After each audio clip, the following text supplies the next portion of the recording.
खोल दे पंख मेरे कहता है परिंदा, अभी उड़ान बाकी है, जमी नहीं है मंजिल मेरी, अभी पूरा आसमान बाकी है। नमस्कार दोस्तों, पैंथर एकेडमी में आप सभी लोगों का हार्दिक स्वागत है। उम्मीद है आप सारे लोग स्वस्थ होंगे, मस्त होंगे और अपनी सफलता के लिए निरंतर प्रयासरत होंगे। आइए सेशन की शुरुआत करें और आपसे ये गुजारिश रहेगी कि सेशन में शुरुआत से लेकर अंत तक बने रहिए, निश्चित ही इस सेशन से आपको लाभ होने वाला है। आइए हम लोग आज के सेशन का पहला प्रश्न देखें।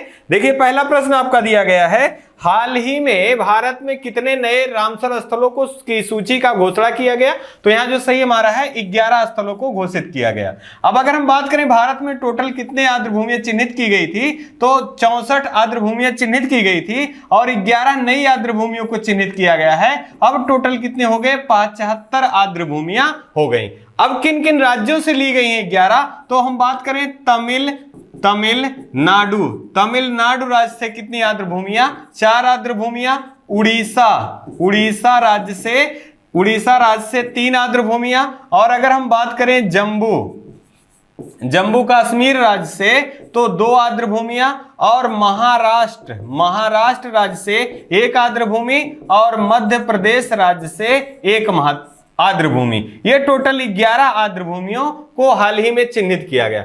अब अगर हम आर्द्रभूमियों से संबंधित कुछ महत्वपूर्ण प्रश्नों को देखें तो रामसर पूछा जाता है कि रामसर स्थल कहां पर स्थित है? तो ईरान के रामसर में 2 फरवरी 1971 में आर्द्रभूमियों के संरक्षण से एक समझौता ज्ञापन होता है और इसी के आधार पर इन्हें रामसर स्थल या आर्द्रभूमि के नाम से जाना जाता है। अगर हम बात करें कि विश्व की सबसे पहली आर्द्रभूमि कौन सी है, तो ऑस्ट्रेलिया की कोबोर्ग जो है ये सबसे पहली आर्द्रभूमि है। अगर हम भारत के परिप्रेक्ष्य में देखें मित्रों, तो चिल्का झील जो है ये भारत की पहली आर्द्रभूमि है। अगर हम बात करें भारत की सबसे बड़ी आर्द्रभूमि कौन सी है, तो सुंदरवन जो कि पश्चिम बंगाल राज्य में स्थित है, ये सबसे बड़ी आर्द्रभूमि है। यहीं पे हम छोटी देख लें मित्रों, तो छोटी कौन सी है? तो रेणुका आर्द्रभूमि जो कि हिमाचल प्रदेश से संबंधित है, ये सबसे छोटी है।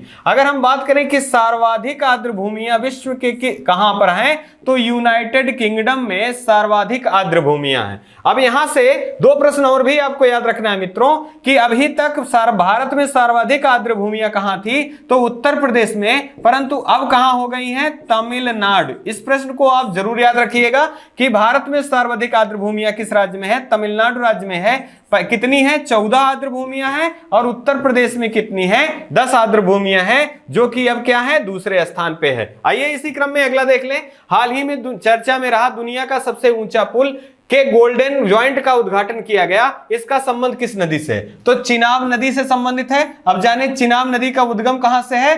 तो बारालाचा दर्रा जो है, बारालाचा दर्रे से चिनाब नदी का उद्गम है। साथ ही साथ अगर हम बात करें किस राज्य से संबंधित है, तो जम्मू कश्मीर राज्य से संबंधित है। अब चिनाब से कुछ महत्वपूर्ण प्रश्न पूछे जाते हैं, जैसे अगर हम बात करें सलाल विद्युत परियोजना किस नदी पर है? तो चिनाब नदी पर है। अगर हम बात करें रटले विद्युत परियोजना किस नदी पर है? तो चिनाब नदी पर है। अगर हम बात करें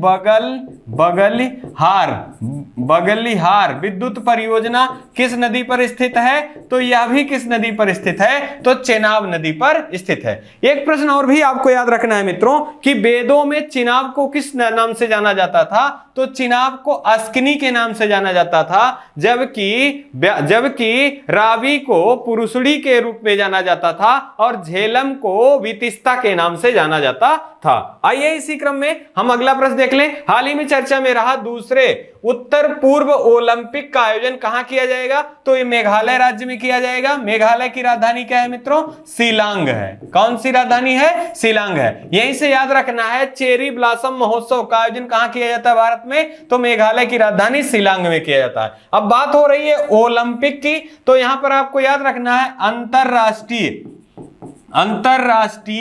अंतरराष्ट्रीय ओलंपिक संघ की स्थापना कब किया गया था? 23 जून 1894 ईस्वी को किया गया था। इसका मुख्यालय कहां है? लुसाने में है। इसी कारण प्रत्येक 23 जून को अंतरराष्ट्रीय ओलंपिक दिवस के रूप में मनाया जाता है। अब अगर हम बात करें, हाल ही में 32वां ओलंपिक ग्रीष्मकालीन ओलंपिक का आयोजन किया गया था, तो कहां किया गया था?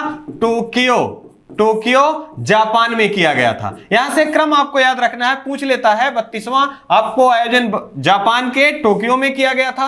33वां का आयोजन कहां किया जाएगा? तो यहां पर ये पेरिस जो कि फ्रांस की राजधानी है, 2024 में होगा। अगर हम बात करें 34वां की, तो यूएसए में किया जाएगा 2028 में। अगर हम बात करें 35वां ग्रीष्मकालीन ओलंपिक की, तो इसका आयोजन मित्रों ऑस्ट्रेलिया में किया जाएगा, और ये कब होगा? 2032 में। यहां से आयोजन से भी प्रश्न पूछा गया है, तो आप इस क्रम को देखते रहिएगा, आपके प्रश्न गलत नहीं होंगे। आइए इसी क्रम में अगला देख लें। हाल ही में कौन सा देश सैनिटरी प्रोडक्ट को फ्री करने वाला पहला देश बना है? तो यहां जो सही है ये स्कॉटलैंड है। स्कॉटलैंड की राजधानी एडिनबर्ग है। स्कॉटलैंड की राजधानी एडिनबर्ग है, और ये यूरोप महाद्वीप का देश है। आपको याद होगा मित्रों कि हाल ही में टाइम पत्रिका के द्वारा विश्व के सर्वश्रेष्ठ शहरों की सूची जारी की गई थी। उसमें पहला स्थान किसे दिया गया था? तो एडिनबर्ग को दिया गया था, जबकि भारत के 2 शहरों को चुना गया था, मुंबई और दिल्ली को। अगर हम बात करें कॉप 26 कॉन्फ्रेंस ऑफ पार्टी 26 का आयोजन कहां किया गया था? ग्लासगो में किया गया था, और यह भी किस देश का शहर है? तो यह भी स्कॉटलैंड का है। अगर हम बात करें यही कॉप 27 का आयोजन कहां किया जाएगा? तो यह मिस्र में किया जाएगा। आपसे एक प्रश्न याद रखना है कि नील नदी का वरदान किस देश को कहा जाता है? तो मिस्र देश को कहा जाता है, आपको याद रखना है। आइए इसी क्रम में अगला देख लें। हाल ही में किस भारतीय राज्य द्वारा एक विधायक एक पेंशन योजना लागू किया गया? तो यह पंजाब सरकार के द्वारा किया गया, और यहाँ के मुख्यमंत्री कौन है? भगवंत मान जी हैं, जबकि राज्यपाल कौन है? बनवारी लाल पुरोहित जी हैं। अगर हम बात करें पांच नदियों की भूमि के नाम से किस प्रदेश को जाना जाता है, या किसे जाना जाता है? तो पंजाब को 5 नदियों की भूमि के नाम से जाना जाता है। जलियांवाला बाग हत्याकांड का संबंध किस राज्य से है? तो पंजाब राज्य से है। कब घटना घटा था? तो 13 अप्रैल 1919 ईस्वी में यह घटना घटा था। अगर हम बात कर लें अमृतसर शहर की स्थापना या अमृतसर नगर की स्थापना किसके द्वारा किया गया था? तो गुरु रामदास जी के द्वारा अमृतसर शहर की स्थापना की गई थी। यहां पर आपको ध्यान रखना है कि पंजाब राज्य में हाल ही में चुनाव हुआ है, तो यहां पर विधानसभा सीटें कितनी हैं? 119 सीटें विधानसभा की हैं। आइए इसी क्रम में अगला देख लें। हाल ही में विभाजन विभीषिका दिवस का आयोजन कब किया गया?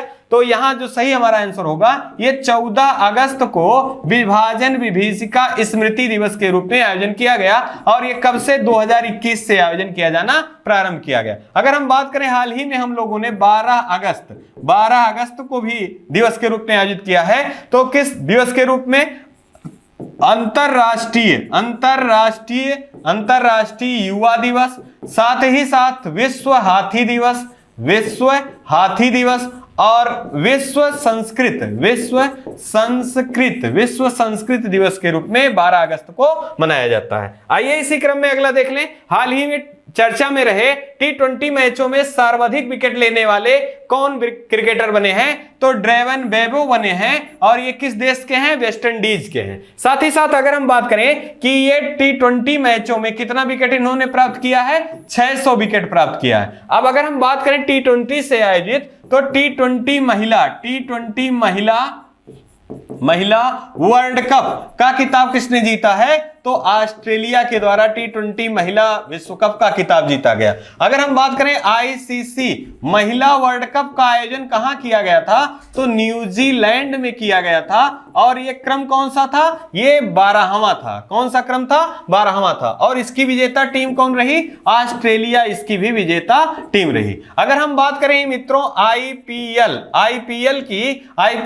का कौन सा संस्करण था? 15वां संस्करण था, और इसका स्पॉन्सर कौन था? टाटा काटा था, किसके द्वारा, कौन विजेता रहा? गुजरात जो है ये विजेता रहा, जबकि राजस्थान रॉयल्स उप विजेता रहा। अगर हम बात करें रणजी ट्रॉफी की पहली बार किसने जीता है, तो रणजी ट्रॉफी पहली बार मध्य प्रदेश के द्वारा जीता गया है। आइए इसी क्रम में अगला देख लें, हाल ही में किस भारतीय राज्य के द्वारा 5वां हाथी अभयारण्य स्थापित करने की घोषणा की गई? तो मित्रों यहां जो सही है ये तमिलनाडु के द्वारा किया गया। अब तमिलनाडु की राजधानी क्या है? चेन्नई है, और यहां पर तमिलनाडु का 5वां हाथी अभयारण्य स्थापित किया जाएगा। अब हमको ध्यान रखना कि भारत में हाथी अभयारण्य कितने हैं, तो ये भारत में 32वां हाथी अभयारण्य होगा। इसका मतलब यह हुआ कि भारत में 32 हाथी अभयारण्य केंद्र हैं। अगर हम बात करें विश्व हाथी दिवस, अभी हमने बात की है मित्रों, विश्व हाथी दिवस कब मनाया जाता है? प्रत्येक 12 अगस्त को विश्व हाथी दिवस मनाया जाता है। अगर हम बात करें तमिलनाडु से, तो हाल ही में मुख्यमंत्री नाश्ता योजना का प्रारंभ कहां किया गया? तो तमिलनाडु राज्य के द्वारा प्रारंभ किया गया। यहां के मुख्यमंत्री कौन है? तो एम स्टालिन है, और अगर हम बात करें राज्यपाल के, तो आर.एन. रवि हैं। अगर हम बात करें T+2 पुरस्कार से किस टाइगर रिजर्व को सम्मानित किया गया है? तमिलनाडु के सत्यमंगलम टाइगर रिजर्व को सम्मानित किया गया। इससे पहले किसे दिया गया था? पीलीभीत, जो कि उत्तर प्रदेश में स्थित है। आइए इसी क्रम में अगला देख लें, हाल ही में राकेश झुनझुनवाला का निधन हो गया। इनका संबंध किस क्षेत्र से रहा है? तो ये व्यवसायी थे। आप इनको शेयर मार्केट का राजा भी कहा जाता था। इनको शेयर मार्केट का राजा भी कहा जाता था। या आप इनके उपनामों में देखें तो भारत का वॉरेन बफेट के नाम से किसे जाना जाता था? तो राकेश झुनझुनवाला को जाना जाता था। हाल ही में आकाशा एयरलाइन की शुरुआत किसके द्वारा की गई? तो राकेश झुनझुनवाला जी के द्वारा किया गया था। आइए इसी क्रम में अगला देख लें, हाल ही में चर्चा में रहा भारत का पहला सैलाइन वाटर लालटेन, मतलब लवणीय जल से लालटेन या लाइट जलने वाला का नाम क्या है? तो इसका नाम रोशनी है। इसमें उपयोग किसका किया गया है? LED का, लाइट एमिटेड डायोड, इसका उपयोग किया गया है। और ये सैलाइन वाटर से जलने वाला है, और इसका उद्घाटन किसके द्वारा किया गया?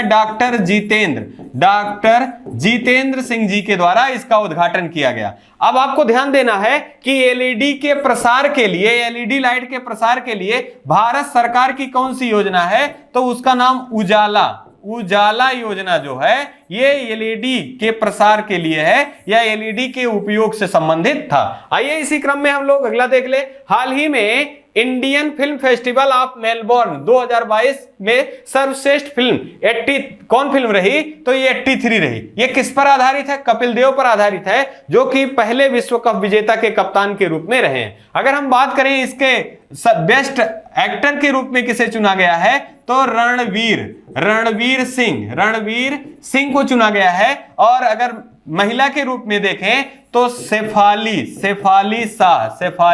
शाह को चुना गया है। इनका फिल्म जलसा, मतलब 83 के लिए सर्वश्रेष्ठ अभिनेता के रूप में रणवीर सिंह और शेफाली शाह को जलसा के लिए। अब हाल ही में अगर हम बात करें राष्ट्रीय फिल्म 68वें राष्ट्रीय फिल्म 2020 के लिए पुरस्कारों की घोषणा की गई, तो उसमें सर्वश्रेष्ठ अभिनेता के रूप में किसे चुना गया?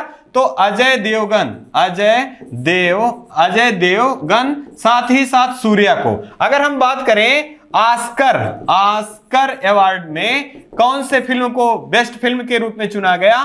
तो कोडा फिल्म को चुना गया, और अभिनेता के रूप में बिल स्मिथ को चुना गया। ये कौन सा क्रम था? ये 94वां क्रम था। अगर हम बात कर लें कांस फिल्म फेस्टिवल का आयोजन कहां किया गया? तो फ्रांस की राजधानी पेरिस में इसका आयोजन किया गया।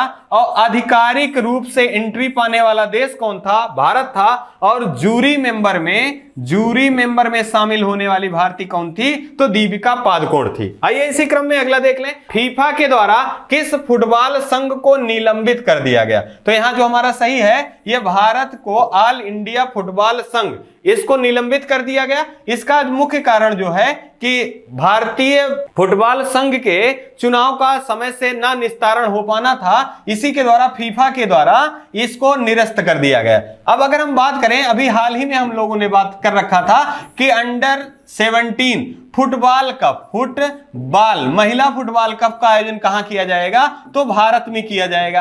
अब यह भी अंडर 17 फुटबॉल महिला फुटबॉल कप का आयोजन भारत में जो किया जाना था, ये क्या हो गया है, ये भी रद्द हो गया है। और अगर हम बात करें यहां पर कि इसका मुख्यालय कहां है, तो इसका मुख्यालय ज्यूरिख, इसका मुख्यालय ज्यूरिख में स्थित है। और ज्यूरिख कहां का शहर है, ये स्विट्जरलैंड का शहर है। अब यहीं पर एक प्रश्न आपको याद रखना है, फीफा फुटबॉल विश्व कप, फीफा फुटबॉल विश्व कप का आयोजन 2022 में कहां किया जाएगा, तो दोहा कतर में आयोजित किया जाएगा। आइए इसी क्रम में अगला देख लें, ओमिक्रॉन वैक्सीन की मंजूरी देने वाला पहला देश कौन है, तो ये ब्रिटेन जो है, ये ओमिक्रॉन को वैक्सीन को मंजूरी देने वाला पहला देश बना है। अब आपको ओमिक्रॉन किसकी दवा है, आपको याद होना, कोविड का ये दवा है। और कोविड का जो वायरस है उसका नाम क्या था, SARS-CoV-2। ये क्या था, SARS-CoV-2 जो है, ये कोविड का जो वायरस है इसका नाम था। साथ ही साथ ओमिक्रॉन को बताया गया था B.1.1529 जो है, ये क्या है, ओमिक्रॉन है। साथ ही साथ आपको ध्यान देना है कि ये कौन सी कंपनी बना रही है ओमिक्रॉन दवा वैक्सीन जो है, ये मैडोर्ना जो कंपनी है, मैडोर्ना कंपनी, इसके द्वारा ओमिक्रॉन वैक्सीन बनाया जा रहा है। और इसको बूस्टर डोज के रूप में इसका उपयोग किया जाना है जिनकी आयु 50 वर्ष से अधिक है। अब यहां से आपको ध्यान रखना है कि ओमिक्रॉन क्या है, इसका सिम्टम B.1.1529 जो है, ये ओमिक्रॉन है और मैडोर्ना कंपनी के द्वारा ये बनाई जा रही है। इसको मंजूरी देने वाला पहला देश कौन बना है, ब्रिटेन बना है। और कोविड का जो वायरस है उसका नाम क्या है, SARS-CoV-2 है इसका नाम। आइए इसी क्रम में अगला देख लें, हाल ही में सतत विकास लक्ष्यों से संबंधित मंथन मंच का शुभारंभ किया गया, तो कहां किया गया, यहां जो सही हमारा है, भारत में इसका किया गया। अब मित्रों यहां ध्यान देना है मंथन मंच का। अब मंथन मंच का आशय क्या है, तो नवाचार के क्षेत्र में जागरूकता प्रसारित करना या वैज्ञानिक दृष्टिकोण को बढ़ावा देना जो है, ये क्या है, मंथन मंच है। और इसमें एक शब्द आपको ध्यान रखना है, सतत विकास लक्ष्य, मतलब वैज्ञानिक दृष्टिकोण को अपनाना है सतत विकास लक्ष्यों के आधार पर। अगर हम बात करें कि ये किस संस्था के द्वारा प्रारंभ किया गया है, तो आपको ध्यान होगा एसडीजी सस्टेनेबल डेवलपमेंट गोल। कितने गोल हैं, 2015 से 2030 तक के लिए कितने गोल निर्धारित किए गए थे, 17 गोल निर्धारित किए गए थे। और इसकी परिकल्पना किस समिति के आधार पर की गई, वंडलैंड समिति के आधार पर सतत विकास लक्ष्यों की घोषणा की गई। आइए इसी क्रम में अगला देख ले, ग्राम रक्षा गार्ड योजना 2022 का आयोजन कहां किया गया, तो यहां जो सही होगा हमारा, जम्मू कश्मीर में किया गया। अब ग्राम रक्षा गार्ड योजना का मतलब है कि हर जगह सैनिकों की उपलब्धता ना हो पाने के कारण ग्रामवासियों को सैनिक के रूप में प्रशिक्षण प्रदान करना और अपने ग्राम की सुरक्षा स्वयं करना, यह ग्राम रक्षा गार्ड योजना है। और जो कि कहां से चलाया गया, जम्मू कश्मीर से चलाया गया। अगर हम बात करें जम्मू कश्मीर के उपराज्यपाल कौन है, तो मनोज सिन्हा जी यहाँ के उपराज्यपाल हैं। हाल ही में परिसीमन किया गया जम्मू कश्मीर का, तो किस परिसीमन आयोग के आधार पर विधानसभा की 90 सीटें बनाई गई, तो आपको ध्यान रखना है रंजना देसाई आयोग की सिफारिश पर विधानसभा की 90 सीटों को बनाया गया। अगर हम बात कर ले जम्मू कश्मीर से, तो जम्मू कश्मीर का इतिहास किस किताब में वर्णित है, तो राज तरंगिणी में जम्मू कश्मीर का इतिहास वर्णित है। किसके द्वारा लिखा गया है, कल्हड़ के द्वारा लिखा गया है। जम्मू कश्मीर का अकबर या जम्मू कश्मीर का अकबर के नाम से किसे जाना जाता था, जैन उल आबेदीन को जम्मू कश्मीर का अकबर के नाम से जाना जाता था। साथ ही साथ दाचिंग गाम नेशनल पार्क, दासिंगग्राम नेशनल पार्क में हांगुल मृग कहां पाए जाते हैं? तो दासिंगग्राम नेशनल पार्क में पाया जाता है, जो कि कहां से संबंधित है? जम्मू कश्मीर से संबंधित है। G20 देशों की बैठक जो 2023 में बुलाई जाएगी मित्रों, ये कहां बुलाई जाएगी? तो ये जम्मू कश्मीर में बुलाई जाएगी, और इसके शेरपा कौन होंगे? अमिताभ कांत जी इसके शेरपा होंगे। आइए इसी क्रम में अगला देख लें। भारत पहली बार डोनियर 228 समुद्री निगरानी विमान किसे देगा? तो ये श्रीलंका को देगा। अब श्रीलंका की राजधानी क्या है? तो जयवर्धनेपुरे कुट्टे है, और हाल ही में यह राजनीतिक उथल पुथल के कारण अब स्थिरता दिखाई पड़ रही है। प्रधानमंत्री के रूप में किसने शपथ लिया है? तो दिनेश गुणवर्धने जो हैं, ये प्रधानमंत्री के रूप में शपथ लिया है इन्होंने, और राष्ट्रपति के रूप में रानिल विक्रमसिंघे जी ने शपथ लिया है। अब ये डोनियर 228 समुद्री निगरानी जो है, ये अपने समुद्री निगरानी के आधार पर भारत के द्वारा श्रीलंका को प्रदान किया जाएगा, जिससे अपनी सीमावर्ती सुरक्षा को ये क्या करेंगे? मजबूत करेंगे। खतरा किससे है? चीन के द्वारा खतरे के कारण यह सुविधा भारत के द्वारा प्रदान की गई है। अगर हम बात करें श्रीलंका की, तो मित्र शक्ति और स्लाइनेक्स युद्धाभ्यास किस किस के बीच में होता है? तो भारत और श्रीलंका के मध्य में होता है। आइए इसी क्रम में अगला देख लें। हाल ही में खयाम उपग्रह का सफल परीक्षण किस देश के द्वारा किया गया? अब यहां देखिए, जो सही है, ये उपग्रह खयाम जो अगर पूछा जाए किस देश का है, तो ईरान का है। लेकिन इसका सफल परीक्षण किसके द्वारा किया गया? रूस के द्वारा किया गया, और कजाकिस्तान के द्वारा दिए गए जो प्रक्षेपण केंद्र है वहां से किया गया। आपको याद आ रहा होगा, नूर उपग्रह का संबंध किस देश से है? तो नूर उपग्रह भी कहां का था? ईरान का था। जबकि आपको भूलना नहीं है, नूरी अगर आपसे पूछा जाए नूरी उपग्रह का संबंध किससे है?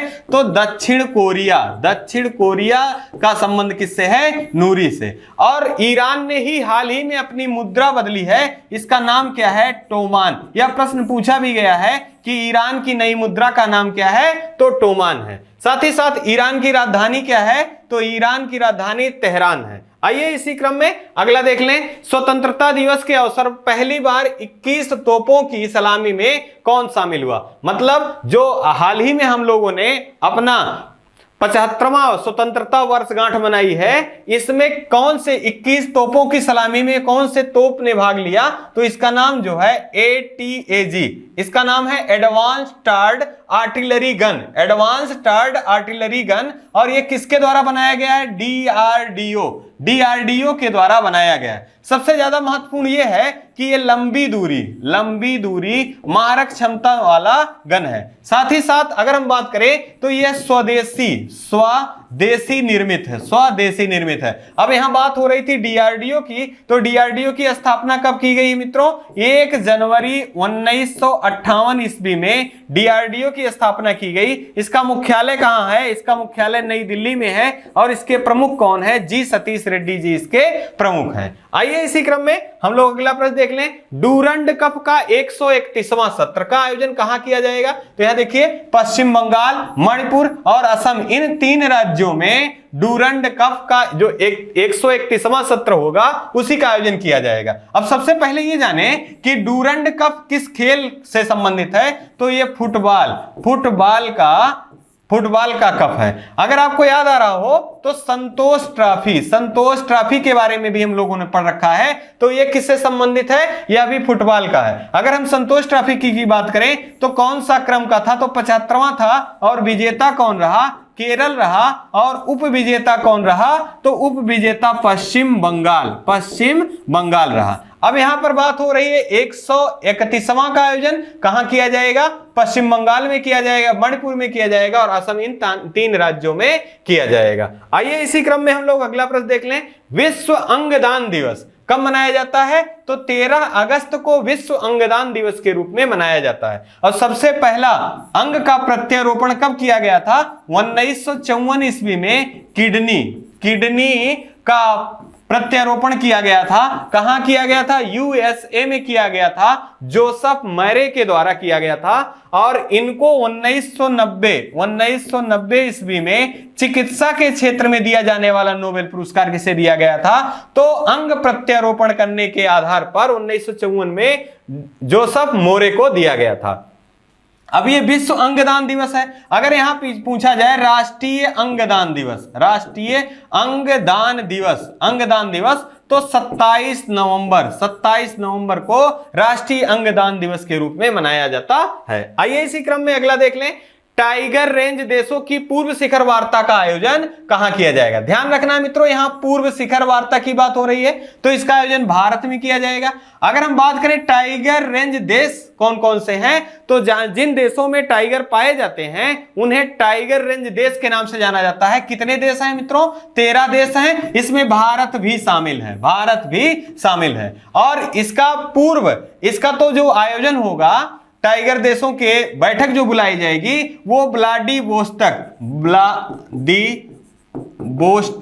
व्लादिवोस्टक में बुलाई जाएगी। लेकिन इस तैयारी को देखने के लिए पूर्व में शिखर वार्ता बुलाई जाएगी, वो कहां बुलाई जाएगी? भारत में बुलाई जाएगी। अब बात हो रही है टाइगर की, तो एक प्रश्न याद रखना है, टाइगर दिवस कब मनाया जाता है? तो 29 जुलाई को टाइगर दिवस के रूप में मनाया जाता है। अगर हम बात करें, एक महत्वपूर्ण प्रश्न है, प्रोजेक्ट टाइगर भारत में कब प्रारंभ किया गया? 1973 ईस्वी में प्रोजेक्ट टाइगर भारत में प्रारंभ किया गया। विश्व के टाइगरों की संख्या का 70% जो हिस्सेदारी है वो भारत में है। जबकि भारत में कितने टाइगर हैं? कुल 2967 टाइगर हैं और सर्वाधिक 526 टाइगर जो कहां हैं? ये टाइगर जो हैं ये मध्य प्रदेश में स्थित हैं। इसी कारण मध्य प्रदेश को टाइगर स्टेट के नाम से जाना जाता है। इसी क्रम में अगला देख लें, भारत की डिजिटल मुद्रा स्वामित्व में 20 वैश्विक अर्थव्यवस्थाओं में भारत का स्थान क्या है? तो ये 7वां है। मतलब इस प्रश्न का आशय है कि जो डिजिटल मुद्रा है, जैसे बिटकॉइन है, इसमें इस तरह के मुद्राओं के चलन वाले देशों में अगर विश्व की 20 अर्थव्यवस्थाओं वाली देशों की सूची बनाई जाए तो भारत वहां पर किस स्थान पे है? तो भारत का स्थान 7वां है। अब यहां पर बिटकॉइन की बात हो रही है, सबसे प्रचलित मुद्रा कौन सी है? तो बिटकॉइन है। तो इसके खोजकर्ता कौन थे? तो इसके जो खोजकर्ता थे सामोती नाकामोटो जो हैं, ये इसके खोजकर्ता थे। और ये कहां के हैं? जापान के हैं। और जापान की राजधानी क्या है?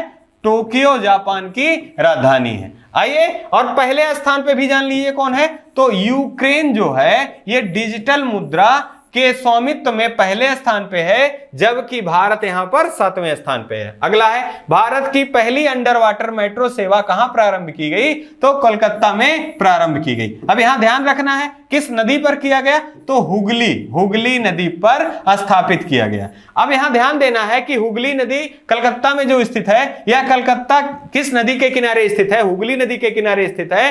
तो यहां से हावड़ा ब्रिज का निर्माण कहां हुआ है? तो इसी हुगली नदी पर हुआ है। और इसी के भार को कम करने के लिए अंडर वाटर मेट्रो सेवा प्रारंभ किए जाने की घोषणा की गई है, जो कि 2023 तक इसे चालू करने की घोषणा की गई है। अगर हम बात करें यहीं भारत में मेट्रो सबसे पहले कहां चलाया गया था? तो भारत में सबसे पहले मेट्रो कलकत्ता में ही प्रारंभ किया गया था। अगर हम बात करें metro man of the India के नाम से किसे जाना जाता है?